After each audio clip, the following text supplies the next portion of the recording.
did I find that out?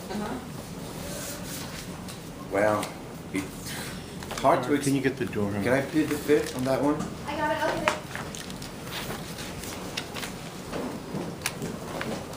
It's very, anyway. But so this is a real question. When did I find out? Wow, okay. About a week ago. A week ago, everything kind of settled down. I have a lot of work when it comes down to my acting world. So,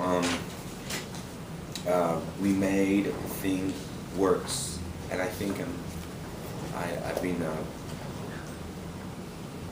I was very busy. I didn't think I was able to do it. And then I just made it happen. I mean, we all made it happen. Last minute. You know who you're going to be teaming with, the same person or someone different? We do not know who we're going to be teamed with. Like everybody knows, I had an amazing relationship with Cheryl Burke. She's an incredible dancer. We had a great time. I'd love to dance again with Cheryl, but it's out of my hands. If they want me to dance with somebody else, I have to comply and do whatever they say so. What's been your experience in a situation? Cheryl teams were you before? Cheryl Burke. Berkeley. Sorry about that. What's your instinct on this? Do you think they'll, because you're used to working with her and you'd like to work with her again, they'll team you, or they won't, to throw off the game a little bit? You know what, that's an interesting question. I'm not sure what they're going to go for. I believe that I would not be surprised if they try to throw off a little bit of the contestant. Because I'm kind of joined in the last second because of my job, my work, maybe some of the other contestants, you know, asking their contract that I want to dance with this person and that's it. I didn't have the chance to do that, so it's really up to them to put me wherever they want. I can promise you one thing: you put me with anybody, no matter what, will do my duty and work harder than ever, because I'm not only dancing for myself, but for the 20 million people that will dance. So no matter what, you dance with you, I'll dance with you. We're gonna work 16 hours a day. That's it. IMDb says you're in pre-production on Scruples. Is that happening? Well, Scruples was not picked up. So that was kind of a bummer. I'm on the show called Switched at Birth. We finished shooting about 3 weeks ago. The first season, 31 episodes or something like that, or 30 episodes. A blast, a really good show. The quality in the writing and the actors and production is very high. It's ABC Family, but it surprised a lot of people, and it's the highest rated show of all time for the network. So thank God I finished shooting this, and it's going to air all the way to next year. But they go back in production in September. So I'm going to have to do a bit of double duty and work with the producers, because Dancing with the Stars, for someone that does not know how to dance like I do, because I never danced before the show, it's about 8 hours, 9 hours a day. And I'm not your typical Frenchman. There's no give up in me. I would work till I die. I fractured my shoulder the first week, and I kept going, and no one knew. There's no give up in me. So I'm gonna have to work maybe 10 hours a day this time. And who cares? Still, there's people around the world that works for absolutely peanuts, $10 a month, and they work 16 hours a week. Now, So I'm not gonna complain. Now, why do you say you're not the typical Frenchman? Do typical Frenchmen give up easy? No, that's what I've been hearing as a saying, that the French people are not really good at war. It's a joke. It's a joke? It's a joke. Well, I heard it was the shortest book in history.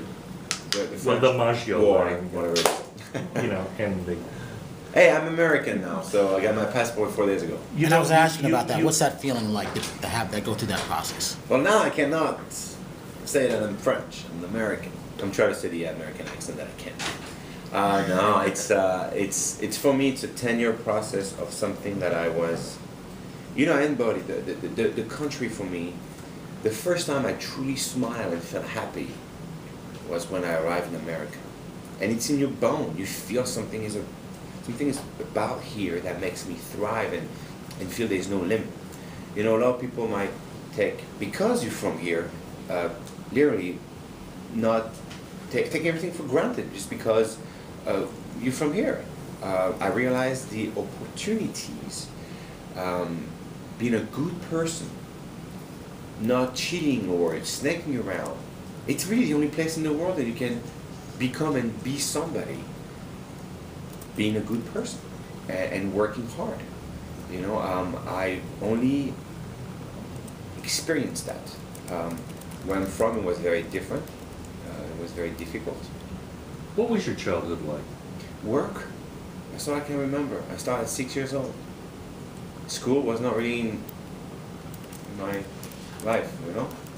But work. I was a baker. I did so many different jobs all the way to be a firefighter.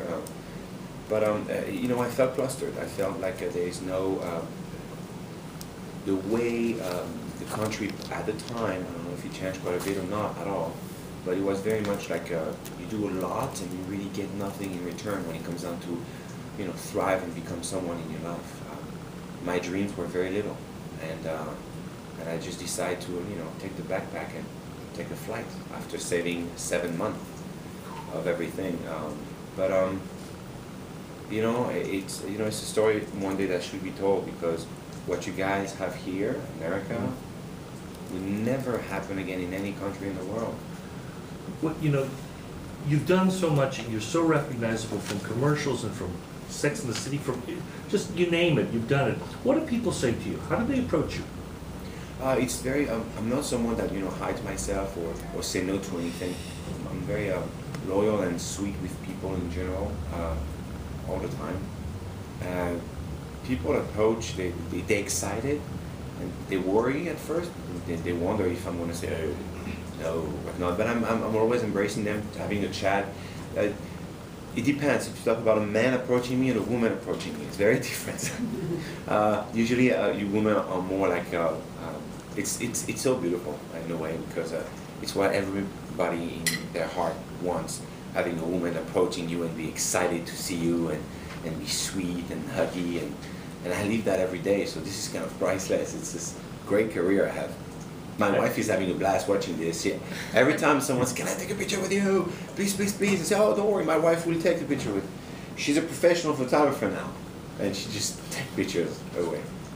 It's fun, man. Everything, it's a 100% amazing blast. Does your wife ever say, "If they only knew"? It's funny you said that. Somehow I always wait for my wife to say, "Oh, but you're doing this at home and this and this and that," but she never put that on the table, and she's always telling everybody, "Yes, I'm lucky." I don't know why. She should say the truth. I'm kind of a pain in the butt sometimes, all the time. I was a pain in the butt this morning because I couldn't get here. Yeah. Were you keeping up with all the seasons that since then? Have you looked at this list and sussed out who you think is going to be your hot competition? Did I keep up with all the season? Hardly, because of I'm on set all the time. Google News, really practical. And you see right away what's going on. You want to keep in touch in case someone calls you and tell you, "Did you see that? Did you see Max doing this?" That I got a lot. But the competition, it's everybody. When I heard Apollo going to be on the show, I didn't go, "Oh my God, this is terrible." I'm like, shoot, I'm going to meet and talk to one of my favorite athletes of all time. Tomorrow he wins. Great. You know, I'm not threatened as a guy. I want to go do my job with a lot of happiness. And everybody else probably will. I think it's going to become more, the show this season, a fun time. You know, they know what we do and our strength and our weaknesses.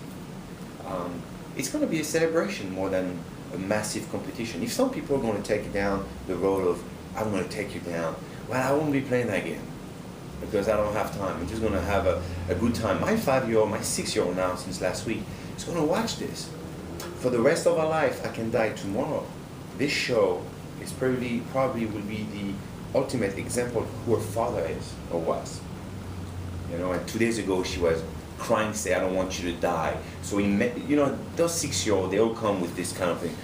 "When are you gonna die?" You know, I'm like, "Oh, one day, obviously before you, right?" And she couldn't bear the idea of that. So I thought, oh my God, I really need to be who I am on the show and not pretending anything and telling her that, you know, being a good person and working really hard is important, and you be appreciated. Even by one person that matters to you, it's enough to be a good person. And for me, it's also a parenting lesson through TV, 20 million people viewer. You know, it's a lot of responsibilities that I have and that I need to carry. There's a lot of kids out there, and I'm taking that very seriously. Last question, guys. At what point did you stop being a baker and start being an actor? When my father passed. Why did you think you could? Why did you think you could be an actor? I had no idea. I was a baker in a small little village in the south of France. I didn't speak a word of English. I just took a flight. And America opened his arms. Things I didn't know happened. I wanted in the bottom of my heart